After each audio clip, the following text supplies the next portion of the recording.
Salut à tous, c'est Bismart, on est de retour. On est de retour avec trois secteurs au cœur de l'actualité des entreprises. Sans doute le secteur le plus intéressant en ce moment.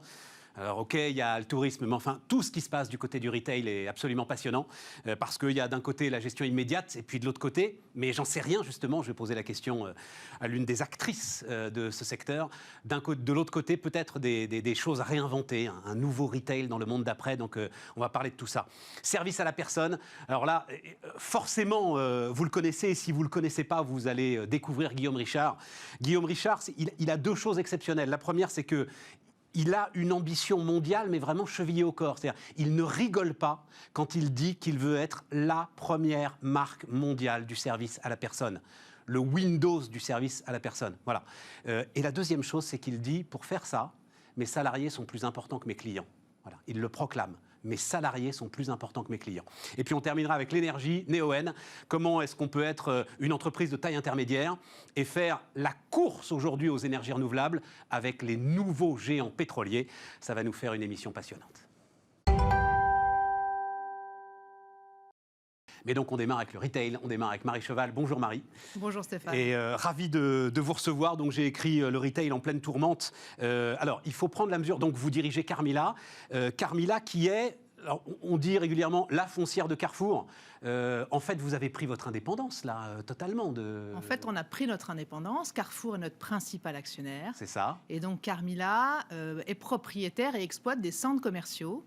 En France, en Espagne et en Italie, on en a 215.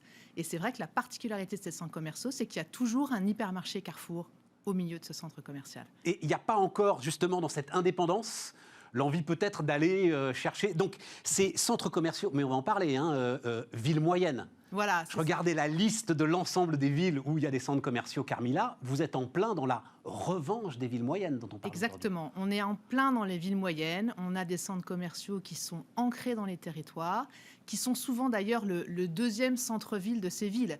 Des Thionville, des Toulouse-Purpan, Rennes-Cesson, Charleville-la Croisette. C'est ça la réalité de nos centres commerciaux.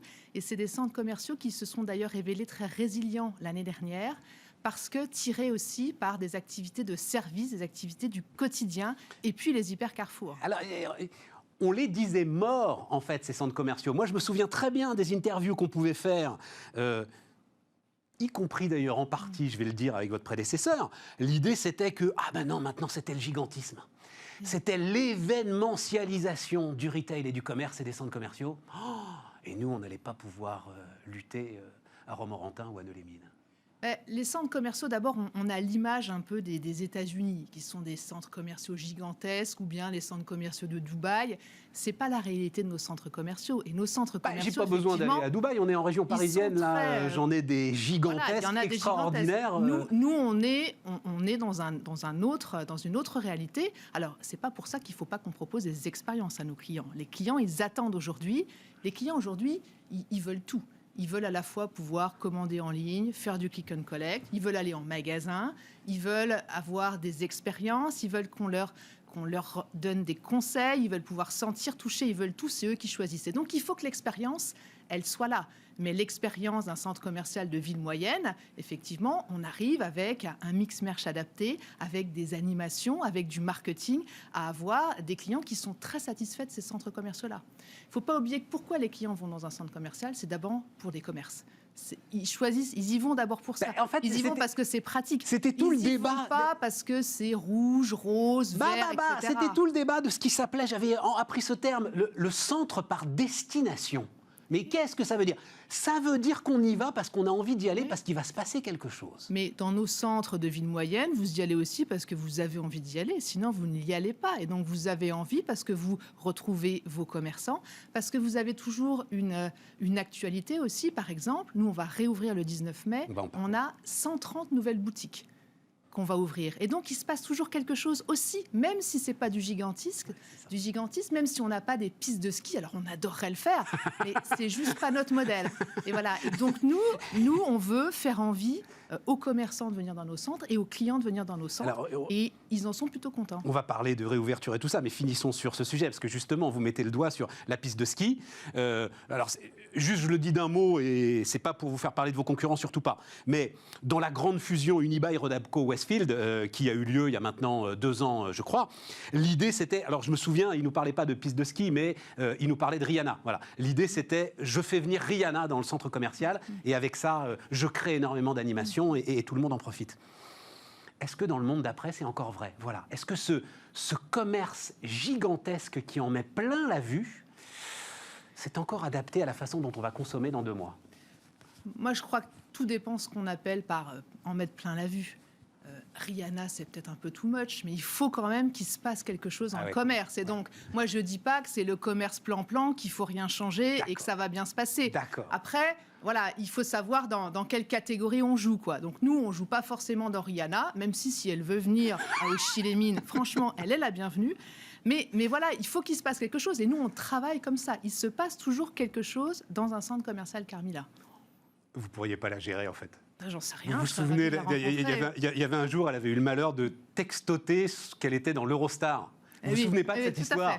Et les gars, Gare du Nord, ça avait été l'émeute, quoi. Bon, c'était il y a quelques années aujourd'hui. Reprenons sur l'immédiat, Marie. Vous êtes fermée depuis combien de temps? Les grands centres commerciaux sont fermés depuis le 31 janvier. On va réouvrir le 19 mai. Ça veut dire en gros pratiquement plus de jours de fermeture qu'en 2020. Et donc on a vraiment hâte de réouvrir. Il est temps qu'on réouvre. On espère évidemment, comme tout le monde, que les conditions sanitaires le permettent. On fera tout pour avoir des protocoles sanitaires encore plus adaptés. Mais il est vraiment temps qu'on réouvre pour nos commerçants et puis pour les clients. Comment? Alors, vous êtes une foncière, c'est-à-dire, alors il y a, comme vous l'avez dit, 215 centres commerciaux. J'ai vu, c'est 6200 commerçants, oui, exactement. Finalement. 6200 commerçants, 40% sont des indépendants et des franchisés. Et donc là aussi, c'est faux de penser qu'il n'y a que les grands commerces dans les centres commerciaux. Nous, on a des petits commerçants dans le centre. Comment vous avez fait? Comment vous vous êtes occupé d'eux? Comment on s'est occupé d'eux? D'abord, on n'a pas cessé de dialoguer avec eux. Être en contact. Nos directeurs de centre, qui sont toujours au travail, ils les ont en permanence au téléphone. C'est ça. Ça a été comme si c'était des équipes, comme les entreprises ont pu le faire avec leurs propres salariés. Exactement. Donc on a maintenu des webinars. On a évidemment mis le paquet sur tout le développement de l'omnicanal. On avait des commerçants qui n'avaient pas de site web. On les a aidés. On a développé le click and collect. On continue à être très actifs avec nos communautés de clients, des influenceurs aussi. Là aussi, c'est pas Rihanna, mais on a des influenceurs locaux. Et donc, on a essayé de tout faire pour garder le lien. Et je peux vous dire qu'on a tous envie de réouvrir, là. C'est vraiment, ça nous démange. Il faut que je vous pose la question des loyers. Comment vous avez fait avec les loyers? Les loyers, là aussi, on a négocié. Alors, il y a plusieurs phases. Il y a eu la première phase l'année dernière qu'on appelle Covid 1, le printemps dernier. Là, on a négocié au cas par cas, et donc ça a mis longtemps. Il y a encore des négociations qui ne sont pas terminées, et donc on s'est mis d'accord avec le commerçant sur des abandons de loyer. Oui, voilà, c'est ça. Vous avez leur bilan, vous savez à peu près quelle est leur activité, ceux qui peuvent supporter ou pas. D'abord, il y a des commerçants qui étaient ouverts et d'autres qui étaient fermés, et puis ensuite, on a essayé de se mettre d'accord. On a essayé de négocier aussi des contreparties en disant voilà, nous on fait un abandon de loyer, vous réengagez un petit peu plus longtemps, ou ce magasin-là, il faut vraiment le maintenir ouvert. Et donc au global, l'année dernière, on a fait 1,9 mois d'abandon de loyer pour une fermeture de 3 mois. Donc vous voyez à peu près, c'était très impactant financièrement pour nous, mais comme pour toutes les foncières. Le patron, alors je ne sais pas d'ailleurs s'il y a des magasins Zadig et Voltaire dans certains de vos centres commerciaux. Là, on en rêve. Ah, et voilà, c'est ça. Ce serait la touche. Ça fait partie d'un de mes objectifs. Ah, c'est vrai? Et alors, il est venu nous voir, pas forcément malheureux, Impact, mais pas forcément malheureux. Je crois que c'est pour le textile quand même que ça a été plus dur. Tout à fait. Et il disait, dans cette histoire quand même, là-dessus, l'État a abandonné une partie de ses responsabilités et il aurait dû prendre une partie des loyers à sa charge. Lui, il disait un tiers, un tiers, un tiers. Un tiers le commerçant, un tiers la foncière, un tiers l'État. Comment est-ce que vous voyez ça? Je pense que Covid-1 au printemps 2020, effectivement, ça a été un peu chacun pour soi. C'était totalement nouveau. Voilà, on a négocié. En novembre, il y a eu des règles plus claires, organisées par l'État, avec un phénomène de crédit d'impôt. Ça a été beaucoup plus rapide. Et là, on attend effectivement des mesures pour aider les commerçants sur la période qu'on vient de vivre également. Donc voilà. Vous ne pouvez pas tout prendre sur vos épaules, c'est ça? Je crois qu'on ne peut pas tout prendre pour notre épaule, l'État non plus. Et donc voilà, il faut se serrer les coudes. Et je pense qu'on a montré en 2020 qu'on était totalement responsable sur le sujet des loyers. Et puis l'accompagnement ne s'arrête pas là. On est en train typiquement, nous, de travailler. On se rend compte que ce Covid, il accélère toutes les tendances. Il n'y a pas de nouvelles tendances, mais il accélère les tendances, il accélère des évolutions. Il y a des enseignes aussi qui ont accéléré des évolutions. Et nous, on se dit, faut qu'on soit là. Donc, qu'est-ce qu'on peut développer comme service ensemble? Comment on peut évoluer dans notre façon de faire des partenariats, voilà, pour pouvoir les aider à ouvrir des boutiques, voilà, alors qu'eux doivent plutôt investir dans le digital. Donc, tous ces sujets-là, on est dessus. Alors, on y reviendra sur ouvrir des boutiques, parce que vous avez continué à investir, en fait, pendant cette période, c'est intéressant. Mais digitalisation, c'est toute votre histoire, hein, Marie, il faut en dire d'un mot. Moi, la première fois que je vous ai rencontré, vous étiez à la tête de Boursorama. Exactement. Voilà, je crois que vous avez dirigé le digital de Carrefour. Exactement. Voilà. Bon. Il y a une prise de conscience, en fait, de la part de ces commerçants-là, que, ah mais oui, bon Dieu, sans les adresses mail de mes meilleurs clients, je ne suis pas au mieux, en fait. Je pense que la prise de conscience, elle est déjà un peu ancienne, en fait. Oh non. Et là, la prise Vraiment, de conscience... là moi, je pense quand même que oui, il y a quand même beaucoup d'enseignes qui ont Combien d'entre commencé eux et n'avaient pas pas tout découvert. simplement les adresses mail de leurs bons clients pour pouvoir leur envoyer un petit message? Bref, pas tant que ça. enfin, Non, mais je vous en écoute. tout cas, la prise de Pas tant que conscience, ça. elle s'est accélérée. Et on voit bien qu'aujourd'hui, la réalité, et c'est ce que tous les commerçants parlent, c'est l'omnicanal. C'est comment on arrive non pas à opposer. Il ne faut pas opposer e-commerce et commerce physique. Le commerce physique, ce n'est pas l'ennemi du e-commerce, sinon on ne va pas y arriver. Ce qui nous réunit, c'est le client. Et moi, j'ai l'habitude de dire, l'omnicanal, c'est un peu comme Venise, quoi. C'est des ponts entre les canaux. Et donc, comment j'ai les coordonnées de mes clients, la fidélité, comment je peux leur parler. On a aussi des enseignes qui nous disent très clairement, moi, quand j'ouvre un magasin physique, j'augmente mes ventes en ligne autour de ce magasin physique.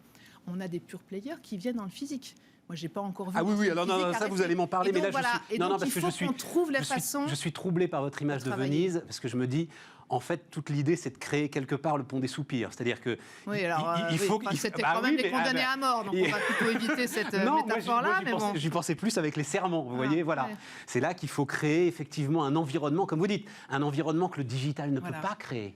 Il faut créer un environnement que le digital ne peut pas créer. Nous, on doit aussi amener au physique des enseignes qui sont digitales, ce qu'on appelle les fameuses DNVB, là. Et d'ailleurs, on le fait. Alors, voilà, les amener vers le physique. Digital, native, vertical brand. Voilà. Je vous avoue, moi, c'est un mot que j'ai appris cette année.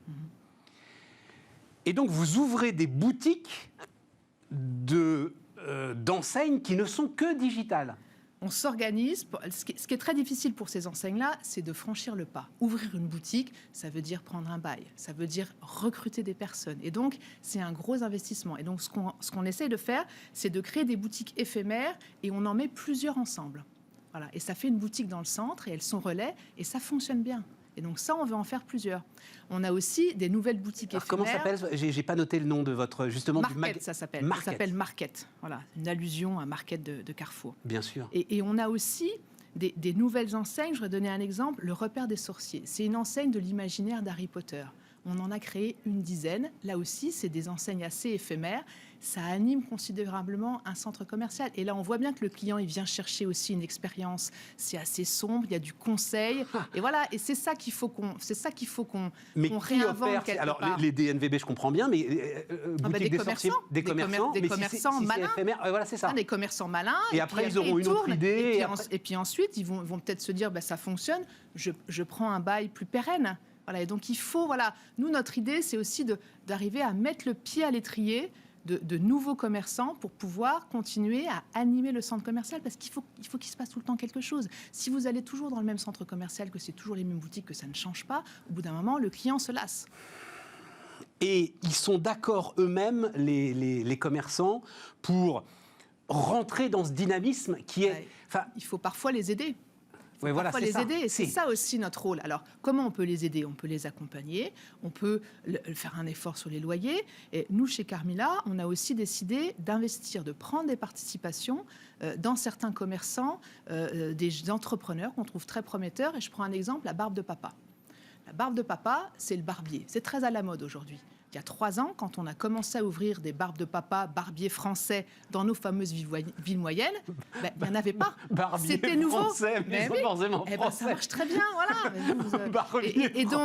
Et donc, c'est ça aussi notre rôle, d'aider à développer ces nouvelles enseignes. Alors, la barbe de papa, ce qui est très bien, c'est que là, le e-commerce, c'est pas tellement dématérialisable.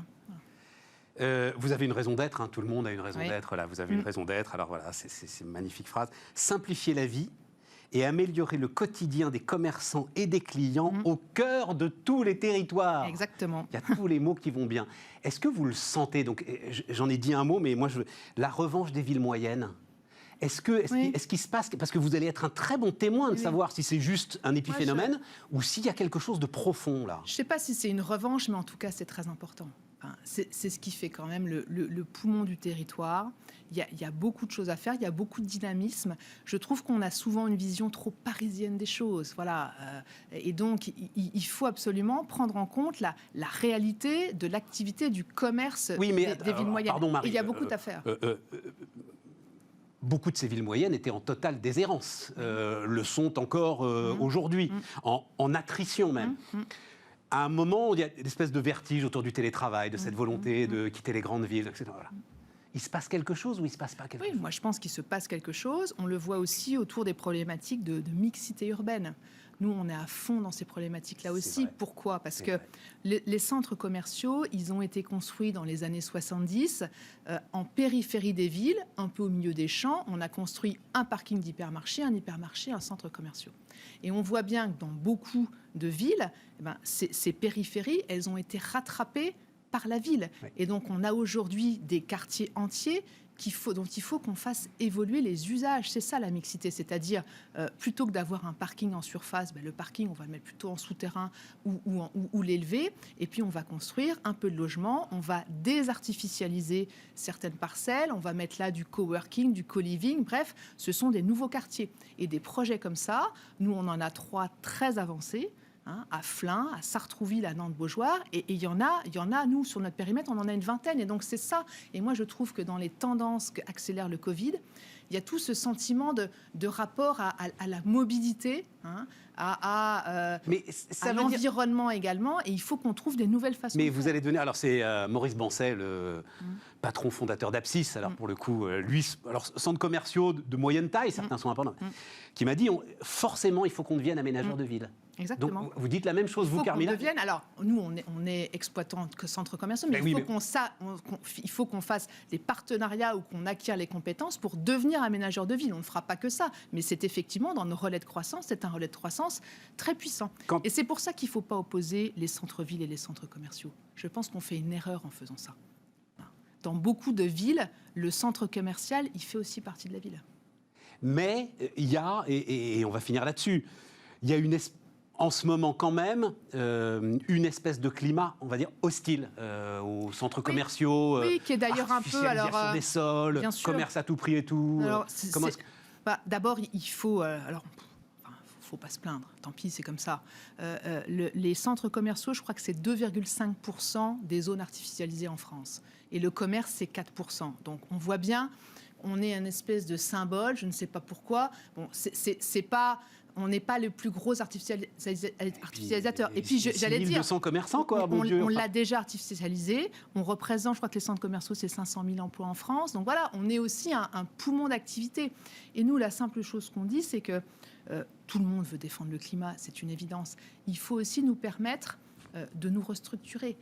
Un centre commercial, c'est un peu comme une infrastructure, c'est un peu comme un aéroport, une autoroute de temps en temps. Il faut qu'on le refasse. Et donc, il ne faut pas que les lois nous empêchent cela. On ne veut pas forcément artificialiser beaucoup plus, mais on veut pouvoir bouger. Parce que le commerce, on l'a dit, c'est la vie. Il faut que ça change, il faut qu'on se renouvelle. Et donc, il ne faut pas que ça nous fige. Si on est figé dans nos centres commerciaux des années 70, ça sera quand même plus compliqué d'innover. Et puis alors, je vais le dire à votre place, mais à un moment, les responsables publics, il faut qu'ils soient en accord avec eux-mêmes. On ne peut pas, d'un côté, regretter la puissance d'Amazon, et de l'autre côté, empêcher, justement dans les villes moyennes, là où je pense qu'Amazon rend quand même énormément de services, ce qui est peut-être un peu moins vrai dans les très grandes villes, vous empêcher de vous développer.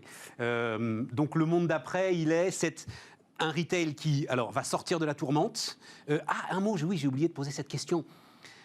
Vous pensez qu'on va partir dans une explosion de consommation quand vous allez rouvrir, là? Moi, j'espère.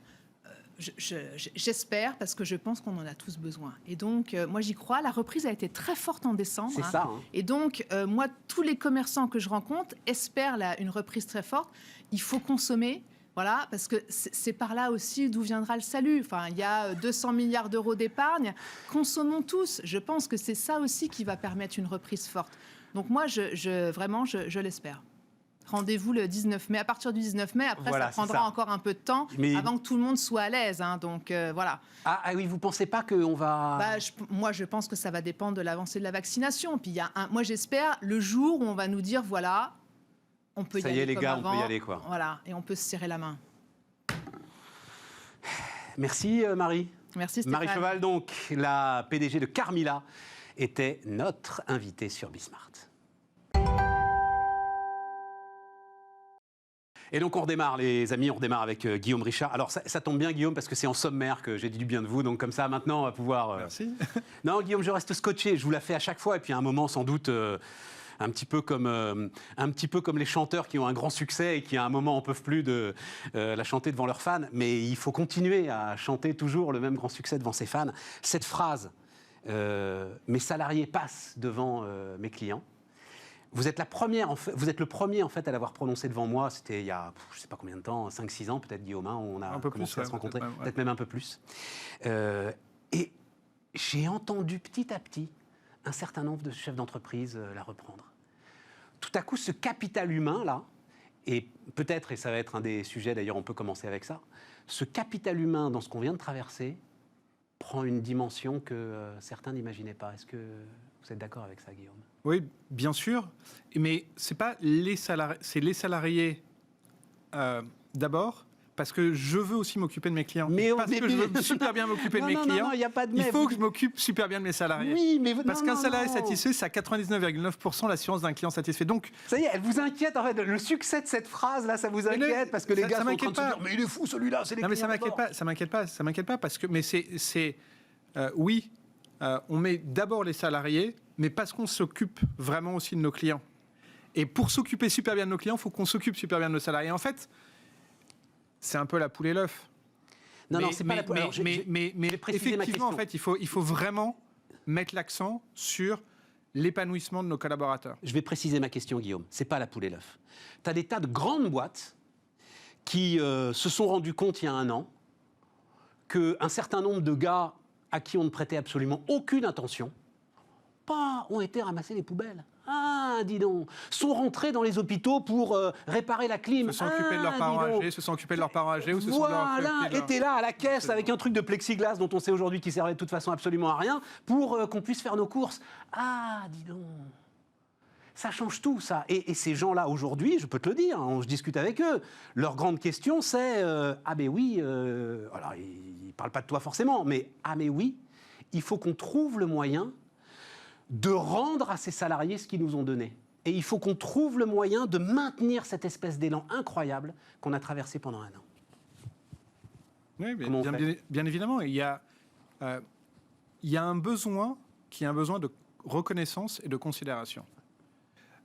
Et dire qu'on a des salariés, que la priorité, que la personne sur laquelle on porte le plus d'attention, ce sont d'abord nos salariés, puis nos clients, derrière, ça nous oblige à un certain nombre de choses. Ça nous oblige en termes d'accompagnement. D'autant plus que nous, on est dans un métier sur lequel on n'a pas les moyens d'avoir des rémunérations qui sont très élevées. Donc, quand on n'a pas les moyens d'avoir des rémunérations très élevées, je ne peux pas jouer sur le niveau de rémunération.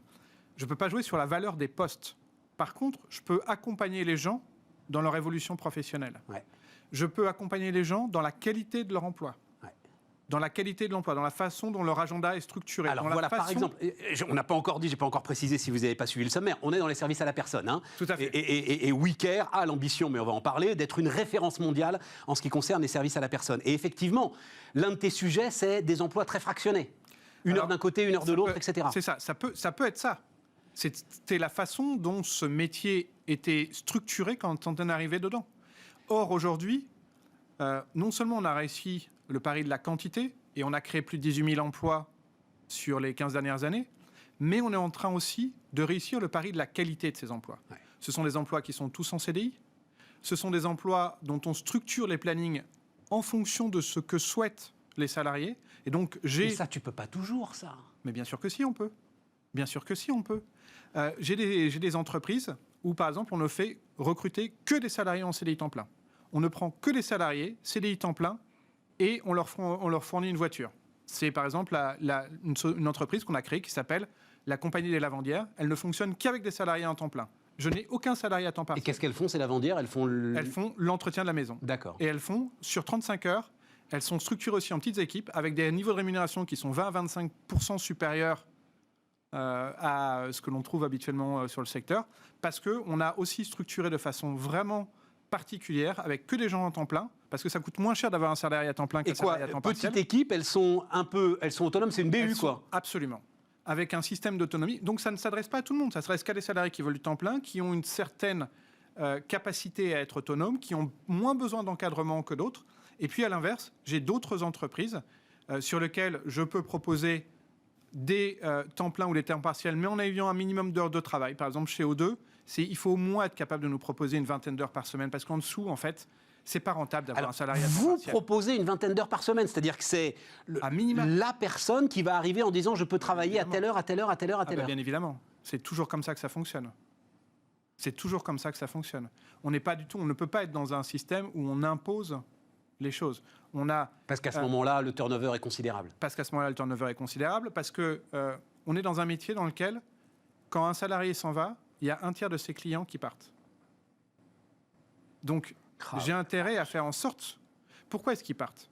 Parce qu'en fait, vous, comme moi, on aime bien avoir de la stabilité. Ouais. Faire rentrer quelqu'un chez soi, même quand il s'agit juste de faire le ménage, vous le faites pénétrer dans votre intimité. Ah ben ça, je te le confirme. Quand on va s'occuper de vos enfants, c'est encore plus important. Quand on s'occupe de vos parents, ils n'aiment pas, surtout quand ils ont des problèmes un peu cognitifs, ils n'aiment pas qu'il y ait des personnes qui changent. Et donc, le fait d'avoir un turnover chez nos salariés, ça provoque un turnover chez nos clients. Et donc, on est aussi obligé de s'adapter aux souhaits de nos collaborateurs, de leur donner les conditions de leur épanouissement professionnel pour qu'ils puissent au maximum être heureux dans leur boulot et donc faire du bon travail. Comment ça s'est passé? Puisqu'alors, il y a un moment en fait que je t'ai sollicité. En fait, c'était au moment de l'annonce de ce qui a été. Alors, c'est la plus grosse. On ne va pas dire levée de fonds parce qu'on n'en est plus là, évidemment. Hein. C'est quoi le chiffre d'affaires d'ailleurs de l'ensemble du groupe aujourd'hui? Alors cette année, on devrait faire à peu près 350 millions d'euros. Et donc la plus grosse opération financière, parce qu'il y a eu restructuration de dette. Il y a eu de la restructuration de dette et une levée de dette complémentaire sous forme obligataire. Et donc on est quoi? On est sur 30 millions d'euros pour le refinancement et 35 millions d'euros pour le développement, c'est ça? Absolument, c'est ça le tout à sujet. fait. Voilà. Mais alors, avant de parler justement de tes ambitions avec l'ensemble de cette opération financière, qu'est-ce qu'il y a eu comme choc pour toi au moment de tout le blocage et comment est-ce que tu l'as géré? Alors, nous, on a différents métiers. On a des métiers qui sont le métier de la garde d'enfants. Et là, comme il n'y avait plus d'école, comme il y avait le confinement, ça s'est complètement arrêté. Et on n'avait quasiment plus de clients qui avaient besoin de nous, à part les professions médicales ou les professions... donc, à part quelques professions réduites, on n'avait quasiment plus besoin de nous. Donc, ça s'est brutalement arrêté. Et donc, c'est là quoi? Chômage partiel massif? Chômage partiel massif sur la partie garde d'enfants. Sur la partie entretien de la maison, là, on pouvait continuer à intervenir avec des protocoles sanitaires strict, c'est-à-dire on n'intervenait que dans les pièces dans lesquelles n'étaient pas nos clients, etc. Donc on pouvait continuer à intervenir. Mais là, on n'a imposé rien à quiconque, c'est-à-dire salariés et clients avaient le choix. Et on a assisté à 80% de baisse de chiffre d'affaires. On a réussi à maintenir entre 15 et 20% de nos heures seulement. Et puis à l'inverse, on avait les métiers de l'accompagnement de la personne âgée ou handicapée. Et là, c'était impératif de continuer à intervenir. Et là, heureusement qu'on avait anticipé et qu'on avait des masques.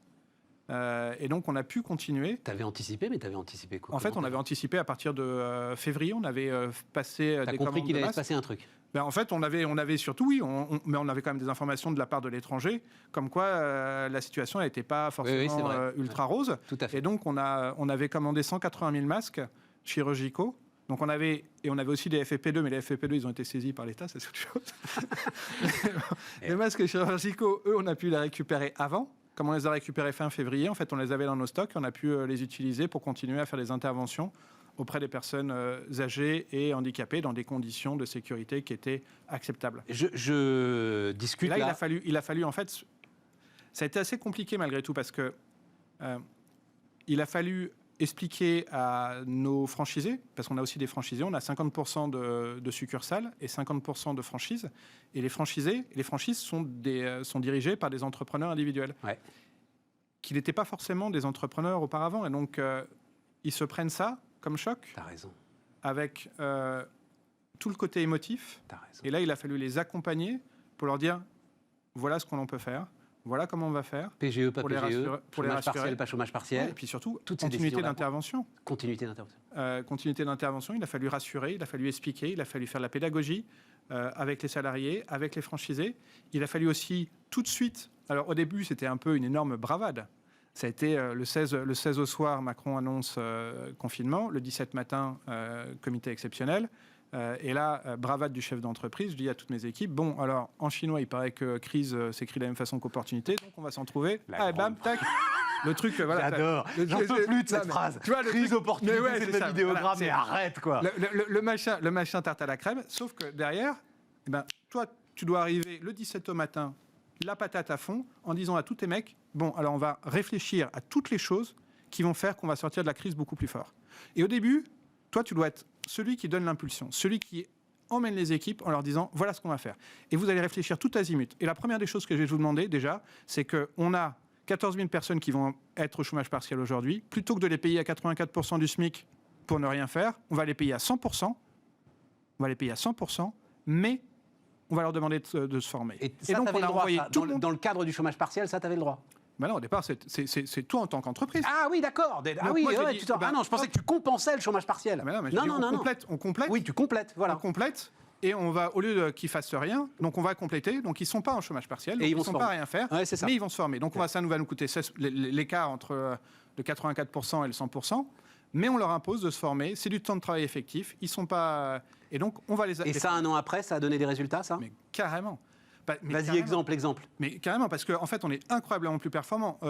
Parce qu'on a formé tous nos personnels, que ce soit les intervenants, mais aussi les encadrants, les commerciaux. Par exemple, au niveau commercial, on a gagné 5 points sur les taux de transformation des visites en clients. Et c'est énorme. C'est énorme. Ah oui, c'est énorme. Et on a fait ça. On s'est dit, tout azimut, on a réfléchi tout azimut. Je leur ai dit, repensez toutes les façons de travailler, repensez toutes les façons de structurer les plannings. Et donc, on a sectorisé à mort. Repensez tout ce que l'on peut travailler différemment pour être plus efficace. On a aussi saisi les opportunités. Les pubs à la télé valaient 5 à 6 fois moins cher que d'habitude pour 2 fois plus de personnes devant leurs écrans. Qu'est-ce qu'on a fait? On a lancé une campagne de pub.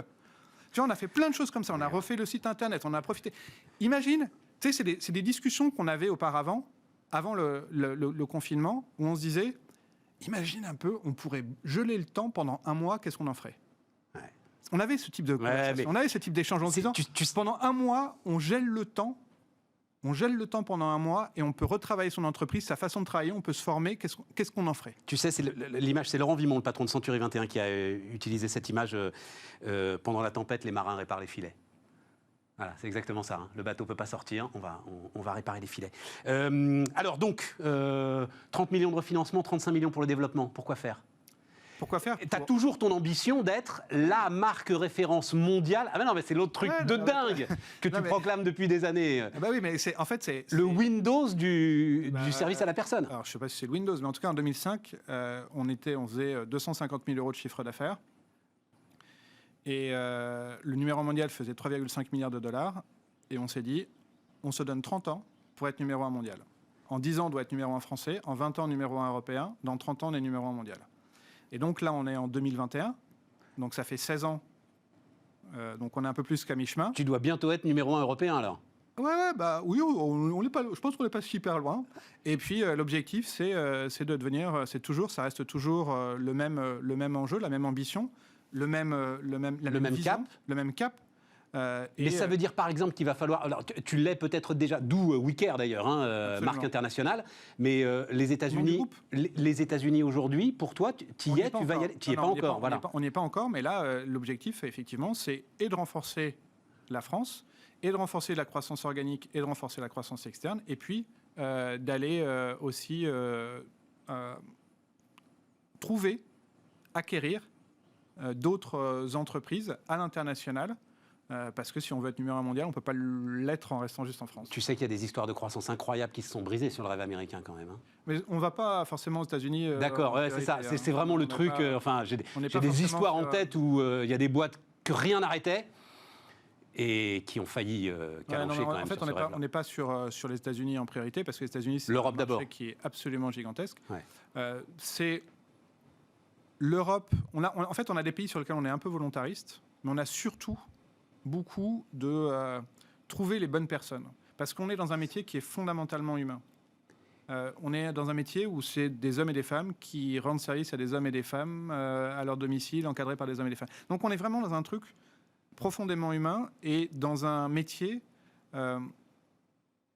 et aussi dans une organisation que j'ai voulu pour le groupe où il y a énormément d'autonomie et donc il faut avoir de la confiance, il faut avoir un rêve partagé, il faut avoir des valeurs partagées, il faut avoir un rêve partagé. Donc les hommes et les femmes, bien évidemment, sont beaucoup plus importants pour moi que les pays. Et tout ce que tu viens de me décrire depuis un quart d'heure, en fait, il faut que tu croises celui qui va ressentir exactement les mêmes choses que toi. Voilà. Mais bien sûr, parce que c'est un rêve. Il faut partager un rêve, il faut partager une vision, il faut partager une ambition. Et c'est ça qui est super important. Parce qu'en fait, on parlait tout à l'heure des hommes et des femmes. Mais ta boîte, elle ne tient que sur des hommes et des femmes. Une entreprise, elle ne tient que sur des hommes et des femmes. Et derrière, je crois que c'est ce qu'on a compris pendant le Covid. Si tu as un rêve et que tu es prêt à te battre pour ce rêve et que tu as envie de le mettre en œuvre, ben là, tu as le ressort le plus puissant qui puisse exister. La rémunération, elle te fait pas tout, elle te fait même quasiment rien. Quand même, quand tu es sur tes niveaux de salaire en plus à toi, elle fait beaucoup la rémunération. Oui, mais c'est pas le... Tu vas créer une entreprise, tu vas créer un rêve, tu peux créer un numéro 1 mondial que si tu as des gens qui ont cette ambition et qui ont ce rêve et qui ont les valeurs parce que chevillées au corps. La rémunération, elle nous amène sur les dernières minutes, elle nous amène quand même à un sujet dont il faut parler, c'est le travail au noir. C'est ton principal concurrent. Oui. J'ai lu, mais ça doit être... Le travail au noir pèse 10 fois le chiffre d'affaires légal du secteur aujourd'hui. Dans le monde, pas en France. Ah oui, c'est ça, dans le monde. Ah oui, c'est dans le monde. En France, grâce aux mesures de... Oui, c'est ça. C'est un marché de 30 milliards de dollars dans le monde. Alors rien qu'en France, le marché, c'est 40 milliards, 20 milliards déclarés, 20 milliards au black. D'accord. Bon, alors c'est n'importe quoi, les chiffres. Je ne sais pas où j'ai trouvé ça, écoute, d'accord. Mais le marché, rien qu'en France, en fait, tu as 20 milliards déclarés et 20 milliards au black. D'accord. Ça, c'est le marché français. Pourquoi est-ce qu'il peut y avoir un big bang autour du crédit d'impôt? Parce que jusqu'à présent, le crédit d'impôt arrivait pour les particuliers 1 an après. Ouais.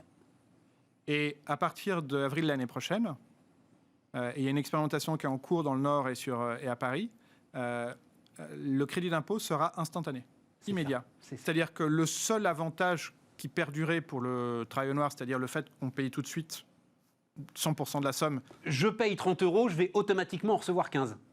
Non, tu paieras que 15 €. Ah, je paierai que 15 €. Bien sûr. C'est-à-dire que ton heure... C'est toi qui t'occuperas de tout derrière. C'est l'URSSAF qui s'occupera de tout derrière. C'est l'URSSAF qui s'occupera. Tu vas payer... C'est ton heure de service qu'aujourd'hui tu payes 25 € et 1 an après tu récupères 12,50 €. Ouais. L'année prochaine, tu auras ta facture avec tes heures de service à 25 €, sauf que tu paieras 12,50 € de facture. Toi, tu paieras 12,50 € et l'URSSAF nous remboursera les 25 € complets. Ça va marcher, ça? L'expérimentation est en cours et pour l'instant... Non, mais je pense à ta trésorerie, moi, parce que c'est ça le sujet quand même, c'est que ça fait un goulet d'étranglement, là. Sauf qu'ils ont 48 heures pour valider la facture. Et donc, normalement, les choses se passent bien. Et justement, on travaille avec main dans la main avec le gouvernement, avec l'URSSAF, avec l'ensemble des parties prenantes pour que ça se passe de façon la plus fluide possible et pour que ça soit super simple aussi pour les particuliers et pour que, globalement, on arrête cette aberration qui est le travail au noir. Parce que c'est non seulement c'est dangereux pour les clients, mais surtout, c'est catastrophique pour les salariés. À court, moyen terme. Et la pandémie l'a démontré de façon absolument flagrante. Parce que les salariés de nos entreprises, ils ont été pris en charge. Ils ont été protégés. Mais quand vous étiez salarié au black, du jour au lendemain, 0 rémunération, impossibilité de sortir de chez vous. Et 0 € de revenus. 0 € de revenus. Rien. Non, tout à fait. Non, absolument. Et puis, il ne faut pas oublier non plus une chose que trop souvent on oublie en disant moi je la paye au black, mais c'est pour l'aider. Mais vous savez que le travail au noir, c'est quand même le premier élément d'asservissement, en général d'une femme, à son conjoint. Pourquoi? Parce que quand vous êtes au black, vous avez 0 feuille de salaire, 0 protection sociale à titre individuel. 0 feuille de salaire Ça veut dire que vous n'êtes absolument pas en capacité de quitter votre domicile pour aller louer un autre domicile, parce que de toute façon, vous n'avez pas de feuille de salaire pour louer un domicile. Généralement, en plus, vous n'avez pas de compte bancaire personnel. Et en plus, vous dépendez totalement de la sécurité sociale de votre conjoint. Absolument. Et à tous les niveaux. Donc, et on ne parle pas de l'ensemble des droits de ceux qui sont sous carte de séjour. Et, bien évidemment, donc zéro droit. Il y en a énormément. Et c'est la meilleure façon qu'ont trouvé un certain nombre de personnes pour asservir leur conjoint. Et donc, ça aussi, c'est trop souvent, en fait, moi j'entends des gens qui, bien pensants, disent ouais mais je le fais ça parce que vous vous rendez compte un peu le niveau de charge. Bah oui mais enfin c'est le niveau de protection et là vous êtes vous êtes complice d'un asservissement et d'un esclavagisme moderne. Donc en fait ce qu'il faut qu'on se dise si on fait ça c'est il faut convaincre celui ou celle qui travaille chez nous d'appeler aux deux et tu vas voir ça va très bien se passer. D'appeler aux deux. Et à nous ça nous coûtera pas plus cher. Et à nous ça nous coûtera pas plus cher. Bien évidemment. Une toute dernière question, ça va peut-être te surprendre mais il se trouve j'ai discuté avec et il y a 2 chefs d'entreprise qui me l'ont dit. Ils m'ont dit Stéphane, on s'est rendu compte que le nettoyage chez nous c'était d'une telle importance que je me demande si je ne vais pas le réinternaliser. Très bien. Ah ben non, pas très bien, ça ne fait pas tes affaires, ça. Mais bien sûr que si. Parce que réinternaliser, ils vont faire appel, c'est tellement important. Moi, je ne fais pas le nettoyage dans les entreprises. Hein. Je ne fais les, tu ne fais pas le nettoyage d'accord. Je ne fais que au domicile. D'accord. Et je ne fais que... Non, je pensais que tu faisais aussi un petit peu les entreprises. Je fais 0 entreprise. Moi, je ne fais que les domiciles. Donc je reposerai ça à la patronne d'Honnête quand elle reviendra nous voir. Là, voilà, et au domicile, bah oui, c'est extrêmement important d'avoir un intérieur qui est parfaitement propre, qui est sympa. Et de savoir, comme tu l'as dit, à qui on le confie. Quoi, voilà. Bah, bien évidemment. Et parce que tu ouvres un accès à ton intimité. C'était passionnant comme à chaque fois. Guillaume Richard, le fondateur de WeCare, était notre invité sur Bismart.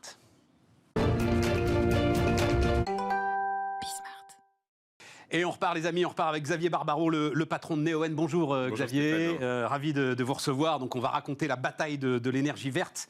Est-ce que je commence par le commencement ou par la fin? Parce qu'en fait j'ai une furieuse envie de vous poser une question, parce que vous êtes expert de l'énergie, de l'ensemble des systèmes d'énergie. Est-ce que la France doit lancer vite la construction de nouveaux réacteurs nucléaires, Xavier? Alors chez Neoen, on n'est pas du tout anti-nucléaire et moi je ne le suis pas du tout à titre personnel, donc pourquoi pas Non, c'est pas pourquoi pas. Est-ce que c'est indispensable ou pas à la réussite de nos objectifs de réduction de gaz à effet de serre? La réponse est non. Ça peut participer à la souveraineté énergétique, mais la réduction du CO2, elle marche déjà assez bien en France. L'EPR, c'est un bel engin, ça coûte très cher, ça prend un peu de temps à construire visiblement. Mais donc, je pense que le raisonnement, il doit être plutôt technico-économique ou des questions de souveraineté qui sont parfaitement légitimes que les questions de CO2. On est capable de faire plein de choses hors nucléaire pour réduire la production de CO2 en France. Mais ça veut dire qu'il faut qu'il y ait des ruptures technologiques dans ton secteur à toi, c'est-à-dire énergie. Donc, en fait, c'est l'éolien et le solaire, Neoen, et les batteries, justement. Et les batteries. Il faut qu'il y ait des ruptures technologiques pour que tu assures, on va dire, parce que si on ne décide pas de construire ces réacteurs-là aujourd'hui, si on ne veut pas les remplacer par du gaz et du charbon, c'est quand même ça le sujet, ça veut dire que dans, 20 ans, il faut qu'on soit sûr que les énergies renouvelables font le boulot. Elles le font déjà assez bien dans beaucoup de pays. C'est le pari qu'a pris Angela Merkel, ça ne marche pas. Angela Merkel a décidé de fermer le nucléaire plus vite que prévu, plutôt que de le laisser entre guillemets s'éteindre gentiment. 10 ans de développement d'énergie renouvelable, et en termes d'émissions de CO2, ils n'y sont pas.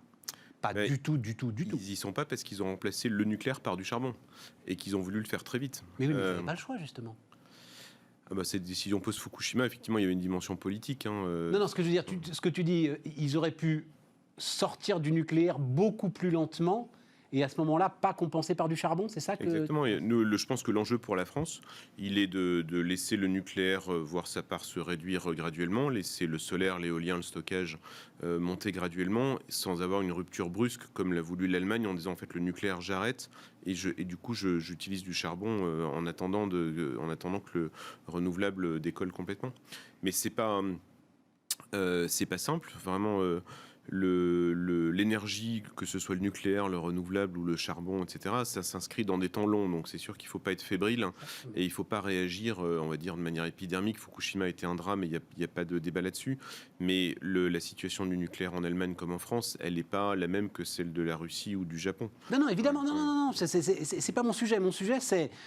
Toi, expert, et alors je ne savais pas qu'en plus tu es assez agnostique, voilà, on va dire ça comme ça, expert des questions d'énergie, moi c'est un débat qui m'intéresse. mon opinion n'est pas faite parce que, comme tu le dis très justement, je me rends compte que l'EPR, visiblement, on n'arrive pas à le construire. Enfin, en tout cas, c'est compliqué. Ils y arrivent en Chine, nous, on n'y arrive pas. Donc, effectivement, la question est légitime.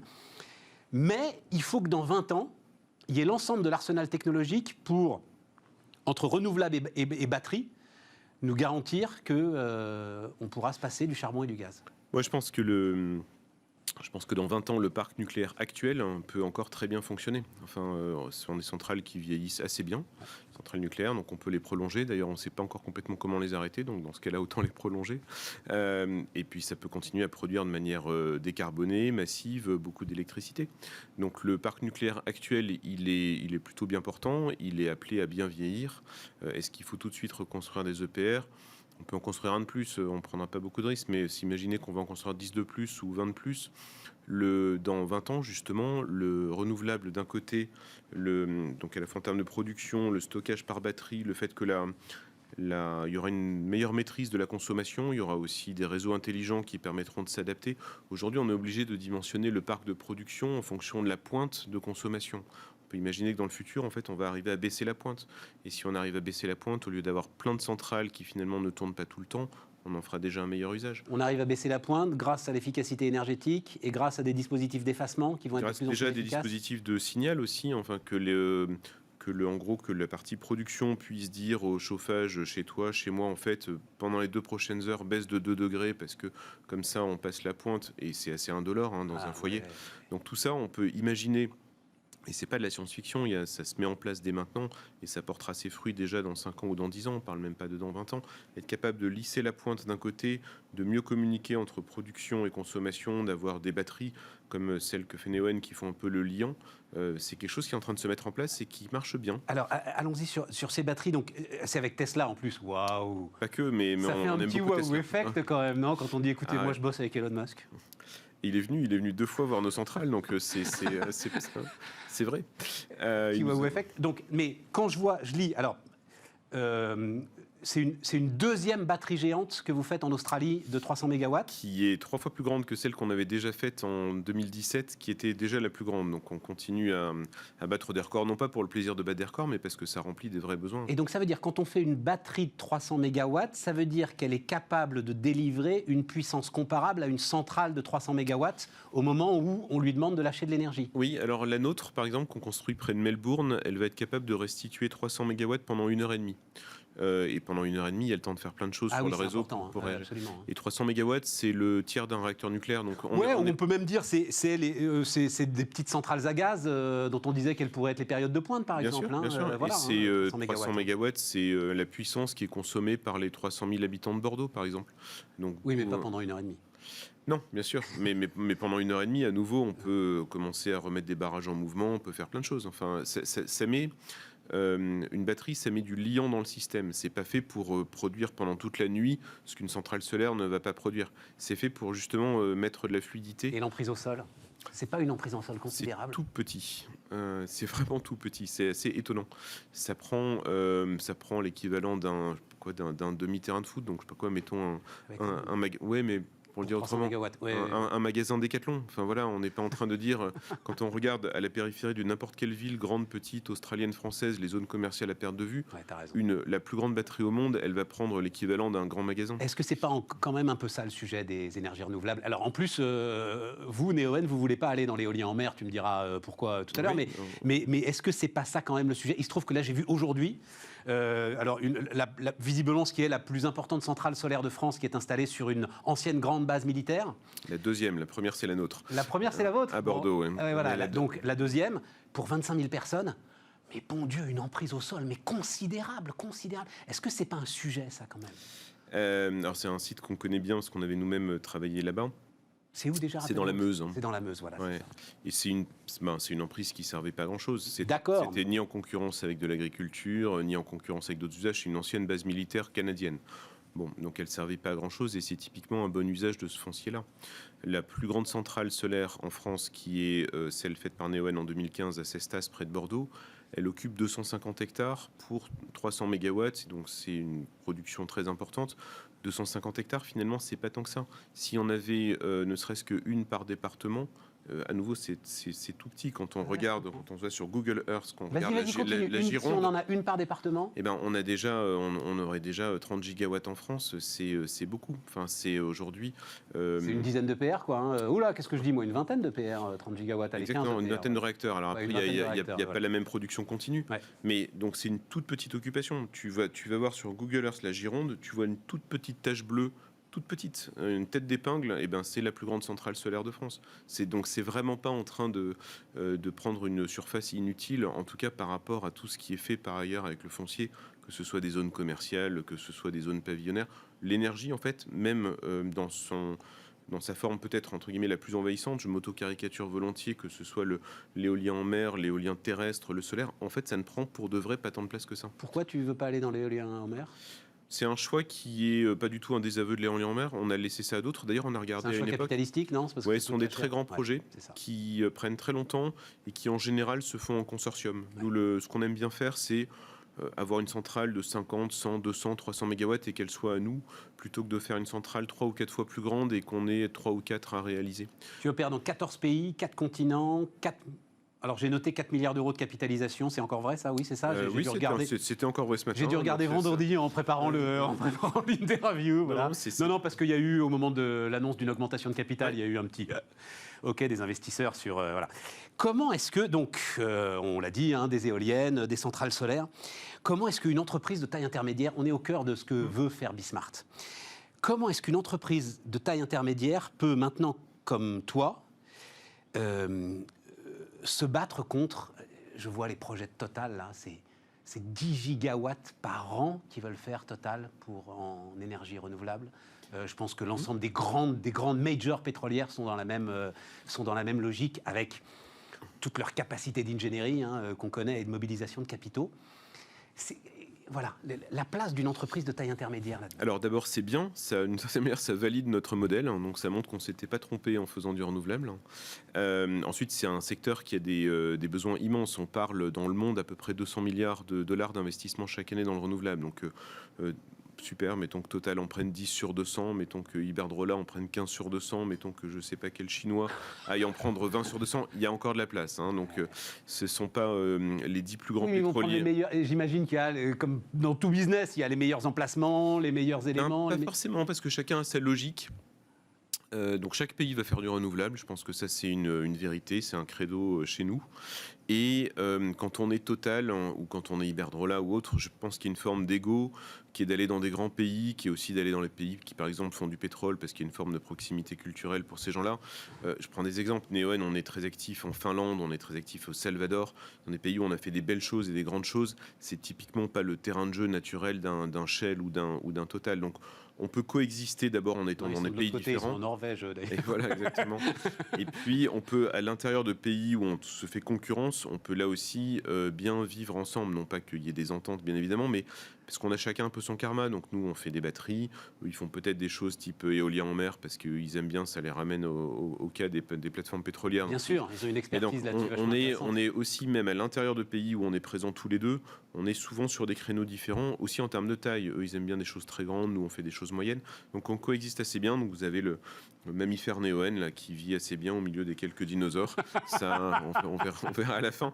Mais ça marche plutôt bien. Et en tout cas, moi, faut que tu sois sûr que il ne faut pas être le seul herbivore. Dans ces cas-là, il ne faut pas être le seul herbivore dans le groupe. Quoi. Voilà, mais moi, j'ai beaucoup de respect et beaucoup d'admiration pour ce que font ces gens-là, qui se sont convertis assez sincèrement en renouvelable. Hein, et ils n'ont peut-être pas le choix, mais ils le font bien. Et ils le font bien sans vouloir nous écraser. Mais on peut expliquer un truc. Ils n'ont pas le choix parce que c'est la pression des marchés.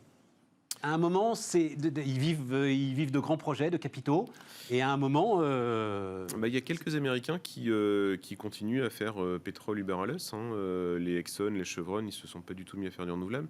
Mais c'est vrai que les Européens, les Total, Shell, BP, sont en train de faire cette transition. Est-ce que toi, justement, donc Neoen, boîte cotée, alors c'est toute l'histoire, Impala, etc. Enfin bref, c'est un investisseur, notamment assez visionnaire sur l'ensemble des disruptions depuis combien de temps maintenant 20 ans Moi, je travaille pour Jacques Veyrat depuis 20 ans, donc on l'a déjà vu visionnaire dans les télécommunications, visionnaire dans l'énergie. Oui, voilà, exactement. Mais est-ce qu'aujourd'hui, effectivement, le marché est au rendez-vous ? Est-ce que l'ensemble de ces promesses qu'on entend partout de financer les énergies renouvelables, oui, tu as aujourd'hui, toi, il suffit de tendre la main et tu as l'ensemble des capitaux dont tu as besoin? Alors Neoen se finance bien, mais justement parce que Neoen est crédible. Enfin, après, je pense qu'il y a, suivant les années, parfois il y a un peu trop de buzz ou un peu trop d'engouement pour le secteur, mais il y a aussi eu, dans les 12 dernières années d'existence de Neoen, il y a parfois eu des années de vache maigre, hein, quand le secteur se durcissait, quand il y avait des revirements politiques. Nous, on a toujours réussi à bien se financer, d'abord parce qu'on avait des très bons actionnaires fidèles, en particulier Javera, mais aussi parce qu'on avait un modèle qui n'était pas volatile. Enfin, les centrales qu'on construisait, on les gardait, les engagements qu'on prenait, on les tenait. Donc, parfois, l'argent va vers tout le monde. Parfois, comme dirait Warren Buffett, là, quand la mer se retire, c'est là qu'on voit qui n'avait pas de maillot. Mais donc nous, même quand la mer se retire, on restait digne et crédible. Ce que je veux dire, c'est vrai que et j'en ai croisé, et c'était assez intéressant. On peut être très facilement... Alors, c'est le mot affairiste que j'ai en tête, mais il a une connotation péjorative que je ne voudrais pas prendre. Mais on peut faire des affaires, on va dire ça comme ça, sur un coût avec de l'énergie renouvelable. C'est assez facile, et donc tu penses que toi, il va y avoir une prime, ce qui va servir Neoen, il va y avoir une prime aux acteurs installés qui ont des relations avec les parties prenantes, et elles sont très très importantes quand on monte des éoliennes ou des centrales solaires, et qui à un moment font la différence. Cette prime, je pense qu'elle existe déjà. La valorisation de Neoen, enfin tu le disais, c'est un peu plus de 4 milliards d'euros, donc c'est une vraie société du SBF 120. Ouais, ça tient à son parc d'actifs, évidemment, des beaux actifs, jeunes, etc. Ça tient aussi à son portefeuille, et plus généralement à ses crédibilités. Je pense que c'est un actif précieux dans ce secteur, parce qu'il y a eu, alors je ne sais pas si affairiste est le bon terme, mais probablement, il y a eu parfois des gens qui sont venus dans ce secteur un peu pour faire un coup, qui venaient de l'immobilier, qui venaient de plein de choses, parce qu'il y a finalement parfois les mêmes enjeux de foncier, de permis de construire. Il y a parfois des espèces de coûts qui sont joués sur les files d'attente d'interconnexion dans certains pays. C'est le cas par exemple en ce moment en Espagne. Donc voilà, nous on a une perspective qui est beaucoup plus saine, qui est une perspective de long terme, qui est de construire une société 100% renouvelable, qui grandit, qui s'internationalise, qui innove avec les batteries, qui marche bien financièrement. On est profitable chaque année depuis 10 ans. On n'a jamais cherché à grandir pour le plaisir de grandir, pour ensuite se revendre ou quoi que ce soit. Donc on a ce parcours qui est finalement assez différenciant. On est dans un secteur où aujourd'hui, il y a à peu près un dixième des acteurs qui existaient il y a 10 ans.